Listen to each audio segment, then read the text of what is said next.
দিদি বলছিলেন যে মেডিকেল কলেজে যারা জুনিয়র ডাক্তার তারা নাকি ডিউটি করেনি বলে 29 জন লোকের মৃত্যু হয়েছে। আমাদের দাবি জাল ওষুধ খাইয়ে জাল ওষুধের ট্রিটমেন্ট করে আমাদের এই রাজ্যে কত মানুষের মৃত্যু হয়েছে তার তদন্ত হোক। যদি হিম্মত থাকে, হিম্মত তাহলে তার তদন্ত করুন।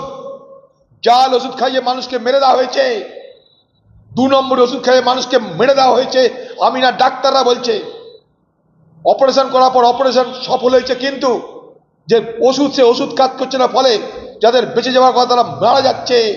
এই বাংলায়, এই মুখ্যমন্ত্রীর আমলে, এই স্বাস্থ্যমন্ত্রীর আমলে তার বিচার কে করবে?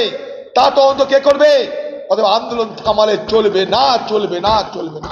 পশ্চিমবঙ্গে যে তৃণমূল সরকার এবং মুখ্যমন্ত্রী সে ঘটনাচক্রের স্বাস্থ্যমন্ত্রী, সে ডাক্তারদের সঙ্গে কথা বলেছে মানে এটা নয় সে ডাক্তারদের সব কথা মেনে নিয়েছে।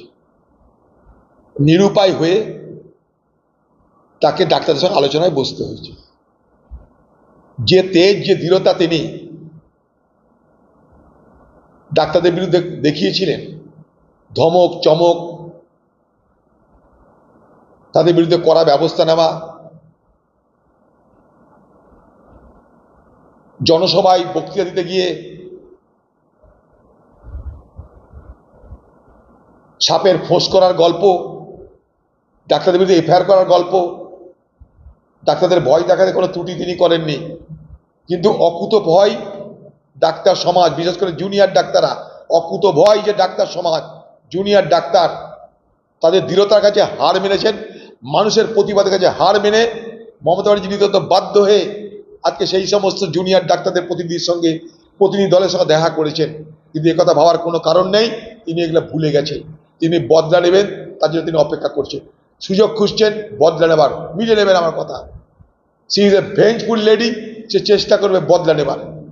তাই ডাক্তারদের আন্দোলন শেষ হয়ে গেলেও ডাক্তার সমাজে মনে রাখতে হবে যে আপনাদের আন্দোলনের ধার ভার বজায় না রাখলে আপনারা আপনাদের বিপদ ডেকে আনবেন। যারা জুনিয়র ডাক্তার তাদের পাশাপাশি সিনিয়র ডাক্তার এবং বিভিন্ন নার্সিং হোম যারা চালাচ্ছেন, সেই সমস্ত ডাক্তারদেরও আজকের এই আন্দোলনকারীদের পাশে এসে দাঁড়ানো উচিত বলে আমি মনে করি। খুব বড় সর্বনাশ হয়ে গেছে এই বাংলার। আগামী দিনে কারা ডাক্তার হচ্ছে, সেই ডাক্তারদের মধ্যে কাদের কি যোগ্যতা আমরা জানি না, আমরা অন্ধকারে। তাদের মধ্যে ভালো ছেলে যেমন আছে, পয়সার বিনিময়ে ভুয়া ডাক্তারও তৈরি হচ্ছে। আমরা কোথায় যাব? গোটা ব্যবস্থায় ঘুম ধরে গেছে। যদি গোটা চিকিৎসা জগতে ঘুম ধরে যায়, বড় ভয়ঙ্কর কাহিনী আমাদের কাছে আসছে যে 2 নম্বরই ওষুধ, মিথ্যা ওষুধ, সে ওষুধ আমাদের উপর ব্যবহার হয়েছে, তাতে মানুষের মৃত্যুর সংখ্যা বেড়েছে। দিদি বলছিলেন যে মেডিকেল কলেজে যারা জুনিয়র ডাক্তার তারা নাকি ডিউটি করেনি বলে 29 জন লোকের মৃত্যু হয়েছে। আমাদের দাবি জাল ওষুধ খাইয়ে জাল ওষুধের ট্রিটমেন্ট করে আমাদের এই রাজ্যে কত মানুষের মৃত্যু হয়েছে তার তদন্ত হোক। যদি হিম্মত থাকে, হিম্মত তাহলে তার তদন্ত করুন। জাল ওষুধ খাইয়ে মানুষকে মেরে দেওয়া হয়েছে, 2 নম্বর ওষুধ খাইয়ে মানুষকে মেরে দেওয়া হয়েছে। আমি না, ডাক্তাররা বলছে। অপারেশন করার পর অপারেশন সফল হয়েছে, কিন্তু যে ওষুধ সে ওষুধ কাজ করছে না, ফলে যাদের বেঁচে যাওয়ার কথা তারা মারা যাচ্ছে। এই বাংলায়, এই মুখ্যমন্ত্রীর আমলে, এই স্বাস্থ্যমন্ত্রীর আমলে তার বিচার কে করবে? তার তদন্ত কে করবে? অথবা আন্দোলন থামালে চলবে না, চলবে না, চলবে না।